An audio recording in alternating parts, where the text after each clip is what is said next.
ईश्वर की दया और कृपा से अपने जन्मभूमि में ही अल्लाह मत कीजिए। इस ख्याल से, इस उद्देश्य से ये 2 दिवसीय संतमत सत्संग का आयोजित किए हैं।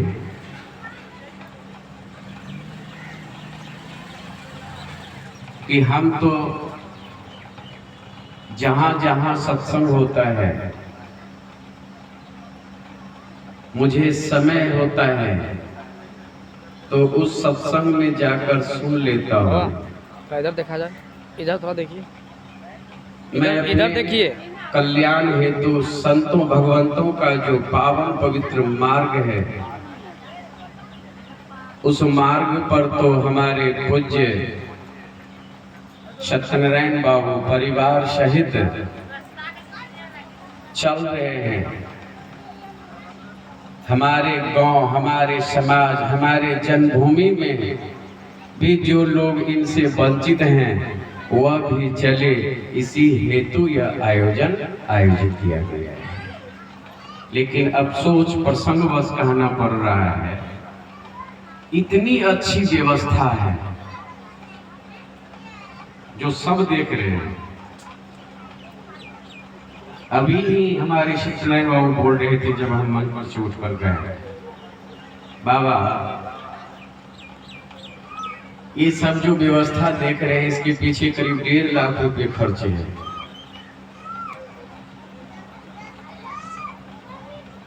इतना रुपये खर्च करके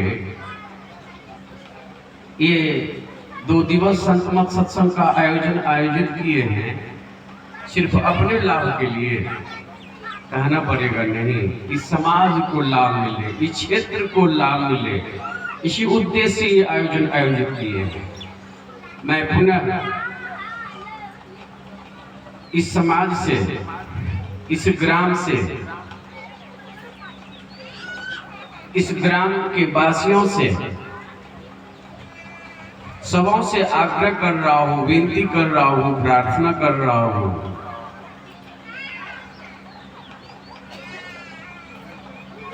करते करते जग मरा पूरा भया न काम, करते करते जग मरा पूरा भया न काम, वही रात वही दिवस है, वही सुबह और शाम। एक बात संत महापुरुषों का हम लोग याद रखें, देव दुर्लभ मानव शरीर को पाकर यदि संसार के काम में ही अटक कर, लटक कर, भटक कर कुछ दिन जीवित रहकर मर गए,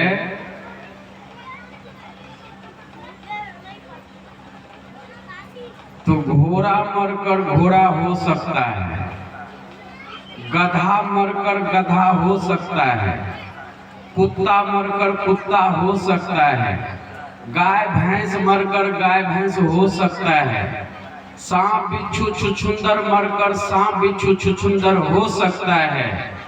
यह मनुष्य शरीर पाकर यदि संसार के कामों में अटक कर, भटक कर, लटक कर थोड़ा जीवन जी कर मर जाए और संसार के काम के साथ साथ परमार्थ के भी काम को नहीं जोड़े, तो ऐसे मनुष्यों को दोबारा मनुष्य शरीर मिलने वाला नहीं है। गांठ बांध ले,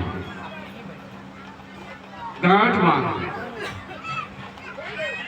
लोग क्या सोचते हैं, अभी भक्ति भजन करने का उम्र नहीं है, अभी जन्म लेकर पढ़ाई करना है, पढ़ाई पूरी कर ली, नौकरी करना है, नौकरी मिल गई, अकेलेपन का महसूस होता है, नौकरी नहीं मिली, बिजनेस कर ली, बिजनेस नहीं करने की पूंजी है, खेती में लग गए, मजदूरी में लग गए। याद रखेंगे, ऐसे करते हुए जीवन अकेलेपन का महसूस होता है और ऐसा ज्ञात होता है, नो लाइफ विदाउट वाइफ ना। पुरुष हैं तो पत्नी चाहिए, और स्त्री हैं तो पति उनको चाहिए। बस यही जीवन यदि जीने की कला आप जानते हैं, जीवन के बाद और कोई जीवन है इसके लिए हम लोग नहीं सोचते विचारते हैं, तो याद रखेंगे ऐसे मनुष्य जो भी संसार में हैं, आज तक किसी के द्वारा संसार का काम पूरा नहीं हुआ। हुआ क्या? सब पढ़े लिखे हैं। आज तक जो भी संसार का काम पूरा करने की कोशिश की, उसके द्वारा संसार का काम तो पूरा नहीं हुआ, उसी का काम पूरा हो गया। मतलब राम नाम सत्य हो गया। तब तो ना तन का सदुपयोग कर सके, ना समय का सदुपयोग कर सके, और ना ही धन का सदुपयोग कर सके। तन का सदुपयोग, धन का सदुपयोग और समय का सदुपयोग किसमें है? सत्संग करना, गुरु सेवा करना, भजन करना मानव का ही काम है। ये सत्संग गाय करेगी क्या? भैंस करेगी क्या? अंजोनियां करेंगी क्या? आपको कहना पड़ेगा। जब भी सत्संग, गुरु की सेवा, भजन करेंगे, मात्र मानव शरीर से ही संभव है। उधर 84 लाख योनियों में कोई शरीर संभव नहीं है। इसीलिए संसार के काम के साथ साथ परमार्थ के भी काम को जोड़ लेना चाहिए ना। 100 कामों को छोड़कर भोजन करें, तन की रक्षा होगी। 1000 कामों को छोड़कर स्नान करें, स्वास्थ्य की रक्षा होगी। 1,00,000 कामों को छोड़कर दान करें, धन की रक्षा होगी। और करोड़ों कामों को छोड़कर ईश्वर का भजन करें, आत्मा की रक्षा होगी। श्री सद्गुरु महाराज की। अब आपके ऊपर निर्भर करता है कि मुझे सिर्फ संसार का काम करना है कि परमार्थों का काम करना है ना। सोचना आपको है, विचारना आपको है। अन्यथा बिना विचारे जो करे सो पाछे पछताए। याद रखेंगे इस बात को। मैं पुनः आग्रह कर रहा हूँ, निवेदन कर रहा हूँ इस गांव के वासियों से, इस समाज के वासियों से, माताओं से, पिताओं से, भाइयों से, बहनों से, सबों से आग्रह कर रहा हूँ। तो सत्यनारायण बाबू परिवार सहित आप सबों को घर घर जाकर निवेदन करके सत्संग में आने के लिए कहे हैं। मैं भी निवेदन कर रहा हूँ, सत्संग में आइए और बैठकर सुनिए। क्यों? नदी में बाढ़ आने से वृक्ष क्या दीवार भी गिर जाते हैं। नदी में बाढ़ आने से वृक्ष क्या दीवार भी गिर जाते हैं, और सत्संग में आने से चोर क्या डाकू भी सुधर जाते हैं। श्री सद्गुरु महाराज की। सत्संग में आने से चोर क्या डाकू भी सुधर जाते हैं। इतिहास साक्षी है, सब इस बात को जानते हैं। पाठ हुआ है ईश्वर स्वरूप का। मैं थोड़ा विषयांतर हो गया इसलिए कि आग्रह करना था ना, सबों से निवेदन करना था ना। वो सत्यनारायण बाबू के द्वारा भी और मैं भी आग्रह किया, आना या ना आना आपके ऊपर निर्भर करता है। एक बात और सुना देता हूं, सत्संग से सब सुधरे, खचरा सुधरे ना। सत्संग से सब सुधरेगा, लेकिन जो खचरा होगा वो नहीं सुधरेगा। संत रज्जबदास जी महाराज की बाणी। सत्संग से सब सुधरे, लेकिन खचरा सुधरे ना। रज्जब दाना कुटकुटाई हारी सीजत ना। दक्षिण भारत के संत थे, संत दादू दयाल जी महाराज के इकलौते शिष्य थे। उन्हीं की ये बानी है। ये कुटकुटा दाना किसे कहते हैं? आप लोग तो दक्षिण में हैं, यहाँ मुख्य फसल धान है ना। धान है आपके इधर मुख्य फसल। तो धान की खेती आप लोग करते हैं। तो धान की खेती जब करते हैं तो धान में सिर्फ धाने होता है कि और कुछ होता है? बोलिए तो बाबा बोलिए।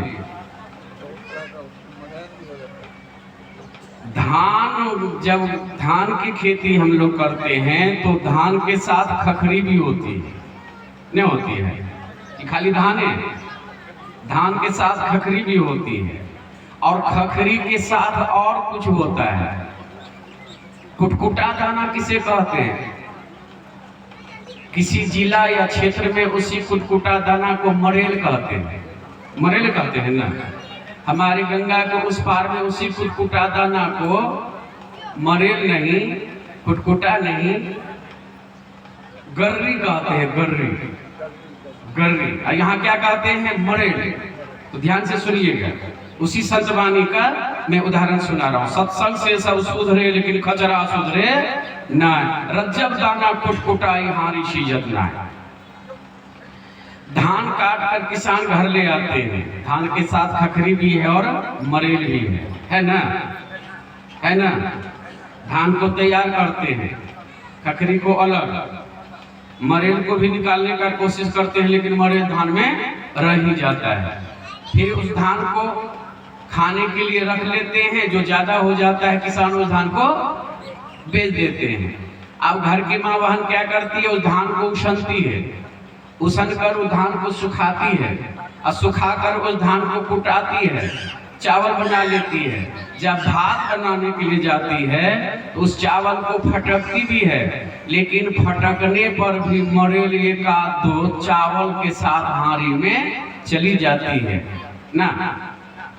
चावल सीज कर हारी में भात हो जाता है, लेकिन मरेल सीजता, यही उदाहरण है। जिस तरह चावल हारी में जाकर सीज कर भात हो जाता है, मरेल कभी नहीं सीजता। संत रज्जब दास जी महाराज कहते हैं, जो खचरा मनुष्य होगा उसको कितनों सुनाओ, वो खचरा सुधरने वाला नहीं है। कैसे? उसी मरेल की तरह, उसी मरेल की तरह। चलिए, ये मैं थोड़ा सा निवेदन की, आप लोग बड़े उदार हैं, यह गांव के समाज के लोग बड़े उदार हैं, बहुत श्रद्धावान हैं। उसी श्रद्धा को देखते हुए मैं पुनः आग्रह कर रहा हूँ, आओ भाई सत्संग में हरि गुण गाना है, आओ बहना सत्संग में गुरु गुण गाना है। ये आह्वान है सबों के लिए।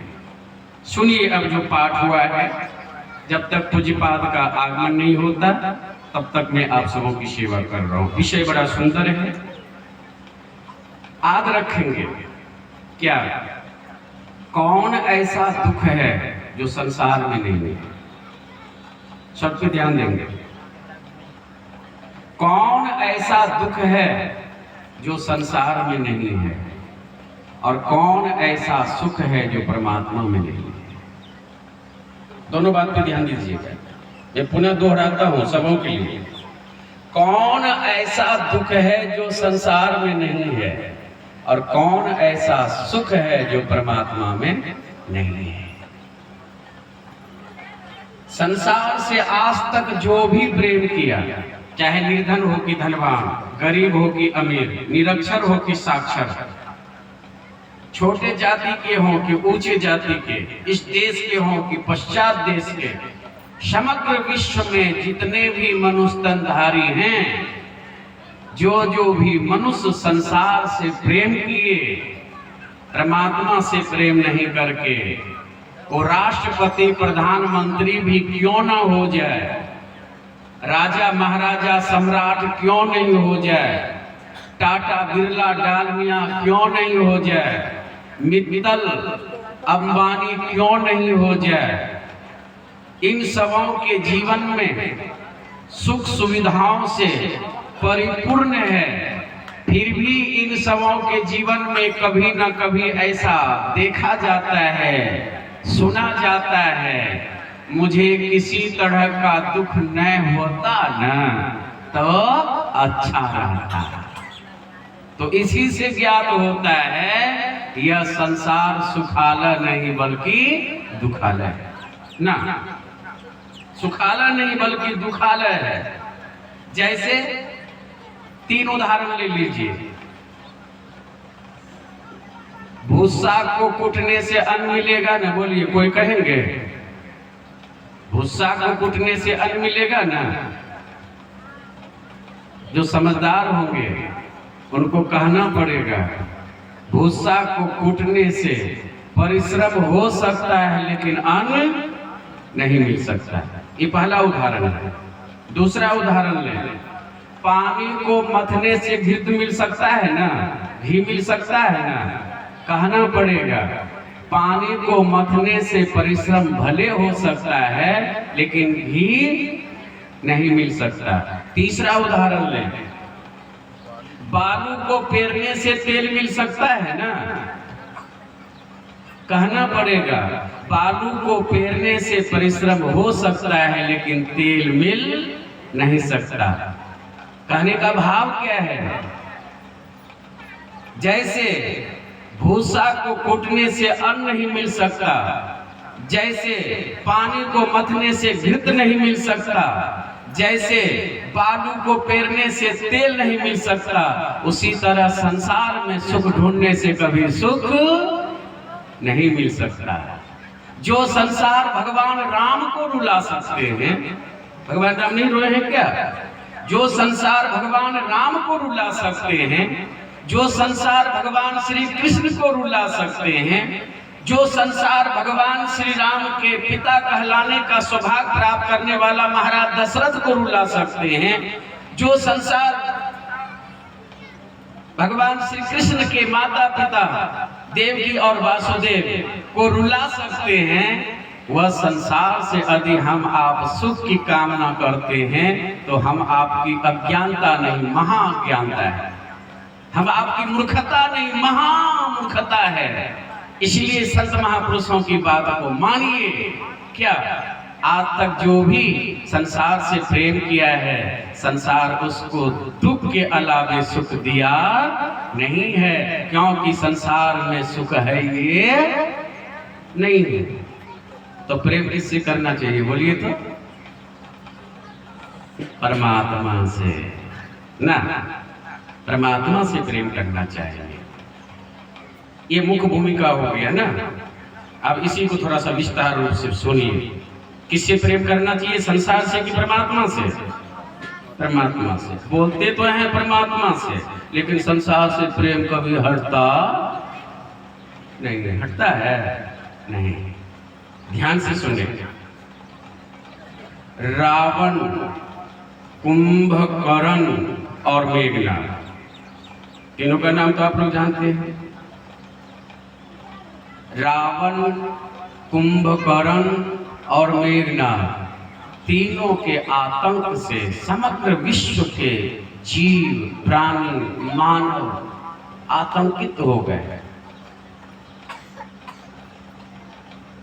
रामायण में इसका वर्णन है। निशी न नींद न अन्न जल खाई, समग्र विश्व के प्राणी, जीव, मानव रावण, कुंभकर्ण, मेघनाद के आतंक से इतने आतंकित थे कि भूख रहते हुए भी डर से भोजन नहीं करते थे। प्यास लगे हुए हैं, डर से कोई पानी नहीं पीते थे। नींद आ रही है, डर से कोई सोते तक भी नहीं थे। सुंदर प्रसंग है। माता पृथ्वी गौ का रूप धारण करती है। माता पृथ्वी गौ का रूप धारण करती है। और माता पृथ्वी गौ का रूप धारण करके कहाँ गए? भगवान ब्रह्मा के पास। बड़ा सुंदर प्रसंग है, ध्यान से सुनने योग्य है। ईश्वर स्वरूप को जानना चाहते हैं तो भगवान ब्रह्मा के पास गए, माता पृथ्वी गौ का रूप धारण करके।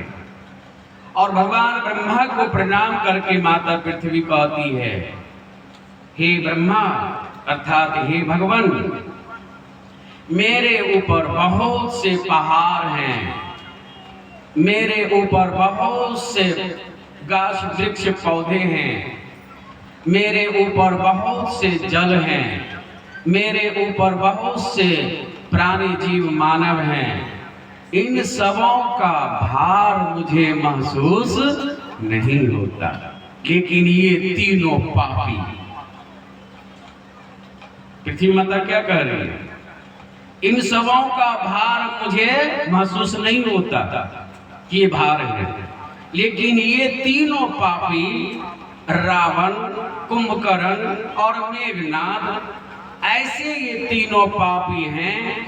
इन तीनों पापियों का भार हे भगवान मुझसे सहन नहीं हो पाएगा। इसलिए मैं आपके शरण में आई हूं। आप दया और कृपा करके ये तीनों पापियों का कैसे संहार होगा, ये तीनों पापी कैसे मरेंगे और समग्र विश्व के प्राणी जीव मानव का कैसे कल्याण होगा, इसलिए हे ब्रह्मा आप तीनों पापियों का संहार करें। ये कौन कह रही है? माता पृथ्वी। आप सुने भगवान ब्रह्मा माता पृथ्वी को क्या कह रहे हैं। तब ईश्वर स्वरूप का ज्ञान होगा, तब ईश्वर को जान पाएंगे हम लोग। तो भगवान ब्रह्मा माता पृथ्वी की बात को सुनकर कहते हैं, हे पृथ्वी, तुम जो सोच कर मेरे पास आई हो कि हम ब्रह्मा से विनती करेंगे, प्रार्थना करेंगे तो ब्रह्मा ये तीनों पापियों का संहार कर देंगे, मार देंगे, समाप्त कर देंगे, तो हे पृथ्वी यह सामर्थ्य मुझ ब्रह्मा में नहीं है। यहीं से शुरुआत है ना, यहीं से शुरुआत है। इसी से ज्ञात होता है ब्रह्मा से भी कोई बड़े हैं ना, ब्रह्मा से भी कोई विशेष शक्तिशाली है, तभी तो ब्रह्मा कह रहे हैं यह सामर्थ्य, यह बल, यह शक्ति हे पृथ्वी मुझ ब्रह्मा में नहीं है जो तीनों आतंकियों को, तीनों पापियों को, तीनों दुराचारियों को, तीनों राक्षस दानवों को मैं संहार कर सकूं। अब बोलिए, माता पृथ्वी विनती कर रही है आप मारिए, और वो कह रहे हैं कि हम में सामर्थ्य नहीं है, तो इससे ज्ञात होता है, क्या ज्ञात होता है? इनके अलावे और कोई ईश्वर हैं ना। और थोड़ा इसको विशेष खुलासा किया जाए विशेष रूप से, तो ब्रह्मा जी कहते हैं, हे पृथ्वी, मुझ में तो असामर्थ्य, वह बल, वह शक्ति नहीं है जो ये तीनों पापियों को हम मार सकें। जीवों का उद्धार हो, प्राणियों का कल्याण हो, मानव सदा दुख से छूट सके, इसी के लिए देवताओं की एक सभा लगी।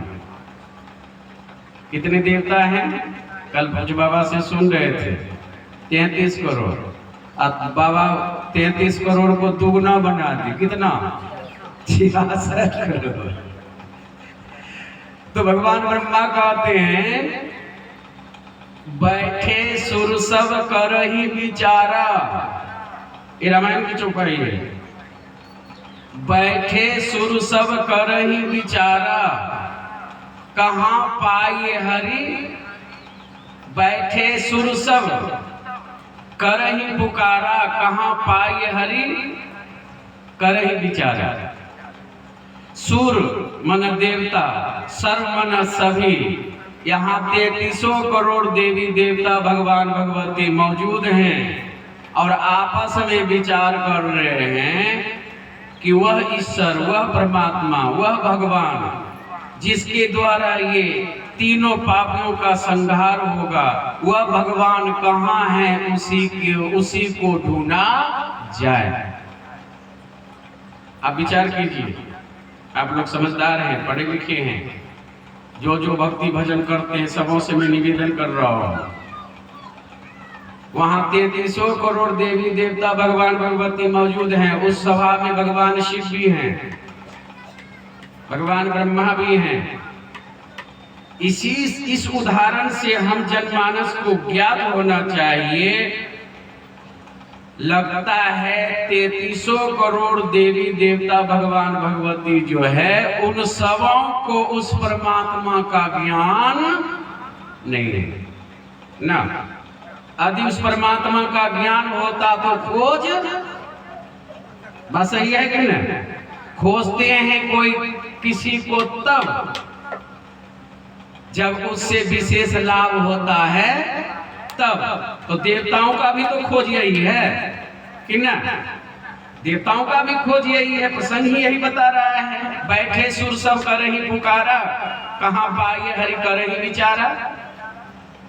अब सबके सब 3300 करोड़ देवी देवता भगवान भगवती आपस में बैठकर विचार कर रहे हैं कि वह परमात्मा को कहाँ खोजा जाए, उससे कहाँ मिला जाए, उनका साक्षात्कार कहाँ किया जाए। तो हे श्रोताओ, जो भी यहाँ उपस्थित हैं सबों से यही निवेदन है, जान लीजिए जब तक जो परमात्मा दुख से छूटे हुए हैं, सुख स्वरूप, शांति स्वरूप, आनंद स्वरूप हैं, उनको तत्रूप में हम नहीं जान लेंगे, अर्थात जब तक उनका हम साक्षात्कार कर नहीं लेते हैं, तो याद रखेंगे प्रसंग बता रहा है देवी देवता भगवान भगवती जो खुद दुख में हैं और उनको पूजने वाले भी सब दुखे में रहेंगे, कभी उनको सुख मिल नहीं सकता कि ना। कहीं गलत तो नहीं कह रहा हूं? अब इसी बात को भगवान श्री कृष्ण अर्जुन को क्या कह रहे हैं भी सुना जाए ना। भगवान श्री कृष्ण कहते हैं, हे अर्जुन, देवताओं को पूजने वाले देवताओं के पास जाते हैं, है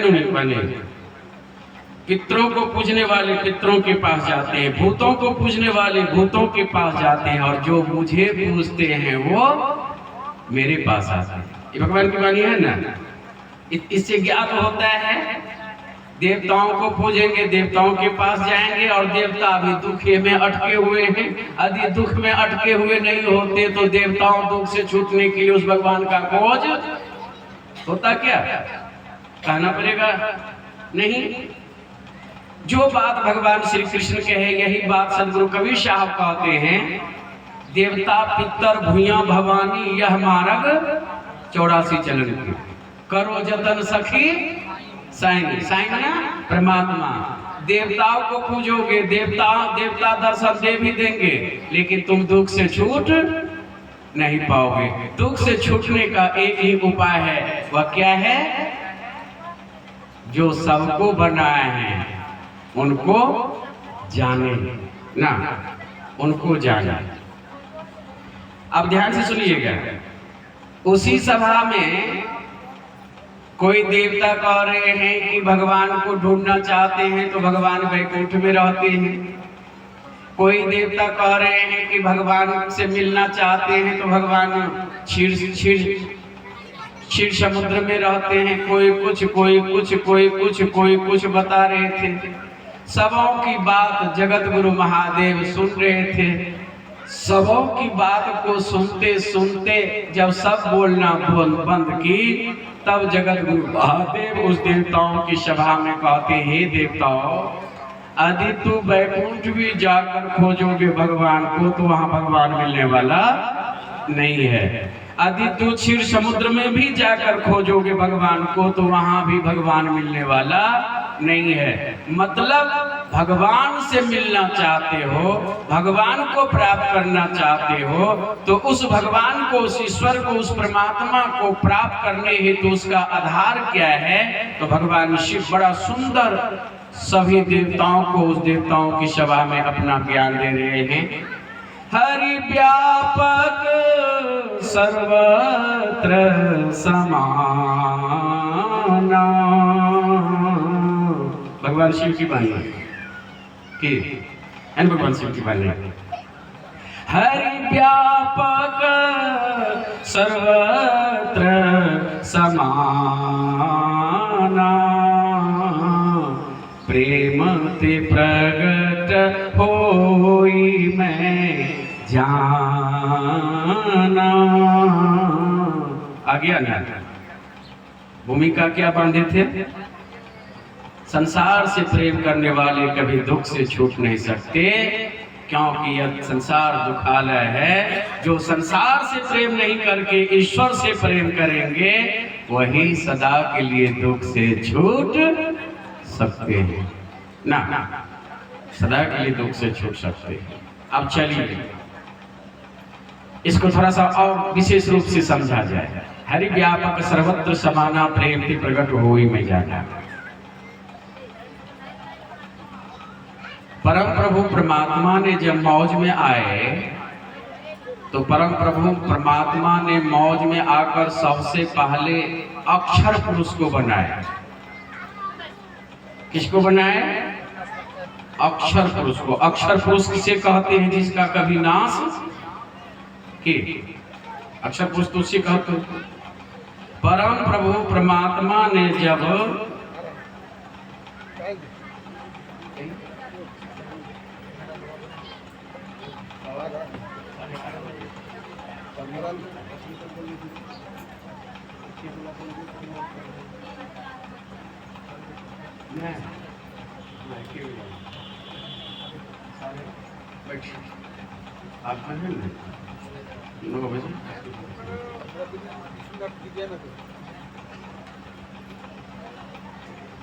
आप लोग उगता तो नहीं रहे हैं?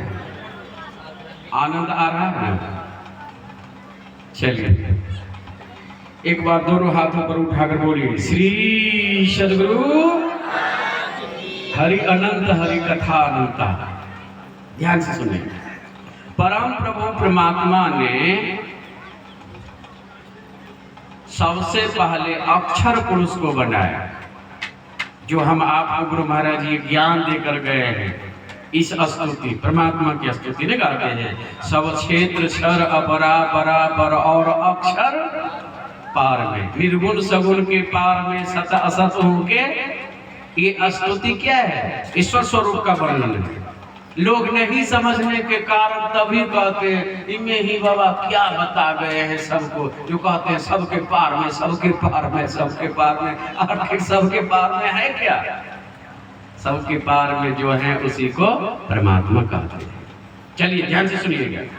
परम प्रभु परमात्मा ने जब मौज में आए तो मौज में आकर सबसे पहले क्या बनाए? अक्षर पुरुष को। उसके बाद परम प्रभु परमात्मा ने प्रकृति बनाए। अक्षर पुरुष बनाने के बाद किसे बनाए? प्रकृति। प्रकृति उस मसाले को कहते हैं जिससे सब कुछ बनता है। नहीं, सुनिए ध्यान से। परम प्रभु परमात्मा ने एक एक शब्द को ध्यान से सुनिएगा, इस ईश्वर स्वरूप का वर्णन है।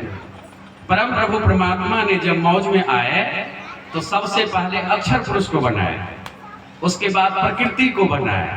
प्रकृति उस मसाले को कहते हैं जिससे सब कुछ बनता है।